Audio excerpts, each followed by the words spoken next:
Hello, beautiful, brilliant Black women, Goddess born all.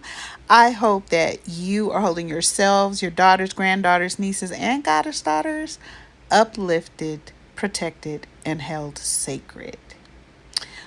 Let's talk some more about being held sacred.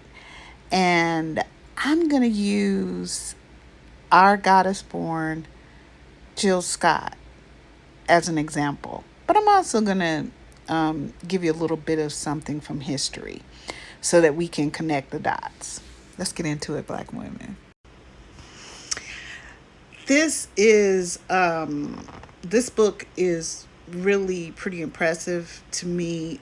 It was written it was published in 1972, and I'm thinking I was about maybe 5 years old then. Um, and this book is called Black Women in White America. And don't worry, I'm gonna get to the link between this and Jill Scott. Okay, hold on. Just hold your horses. Hold your horses. Now, remember, I said this was published in 1972, and it's an amalgamation of Black women authors who were trying to gather the history of Black women and Black girls in America. So it starts off with the preface. I know people don't like that, but I do. Until the very recent past, Black people in America have been denied their history. The discovery of Black history and its legitimization and acceptance into the body of American history is progressing at this very time, 1972, and has already immensely enriched our knowledge of our national past. Now, I'm going to also add a couple of these little Negro pens that were on tickety tocketies, ones that run around talking about why are Black women mad and blah, blah, blah. First of all, I'm going to need you to read and comprehend, sirs. And shut your mouth while you do it and sit your ass down out of my eyesight. Okay? So, the book goes on to say, women as a group have been denied knowledge of their legitimate past and have been profoundly affected individually by having to see the world through male eyes.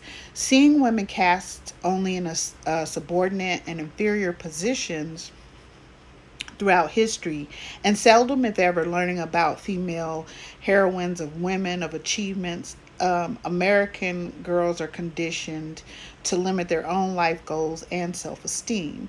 Black women have been doubly victimized by scholarly neglect and racist assumptions, belonging as they do to two groups which have traditionally been treated as inferiors by American society, blacks and women.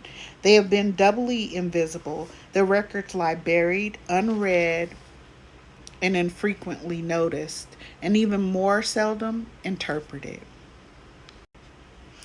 Now, after our enslavement and the end of the Civil War in 1865, not much changed for us as Black women. We always worked in the fields. We always felled trees. We always planted crops. We always picked crops. We have always been there to take care of white people, white women, their children, breastfeed them, all of these things, all while being raped and brutalized, having our skin scorched off of us. See, when we're talking about Black history, we are rarely talking about Black women. We are talking about what Black men went through. But we don't really look at the physicalities, the everydayness of the torture and the brutality and the severity in which our bodies were used. It was us who made it possible for the United States to have made the money that they have, because once the Atlantic slave trade was being gotten rid of by Europeans other than the whites over here, they made sure that black women, for the most part, and black girls, from the time that their period started, or maybe even before that, so let's say 9, 10 years old, were being raped because we were supposed to produce every single group of um, enslaved, right, after the transatlantic slave trade from our bellies. So in fact, we were expected to be pregnant every 2 years. Okay, and I don't know if it's just because black men don't think, or other black women don't consider.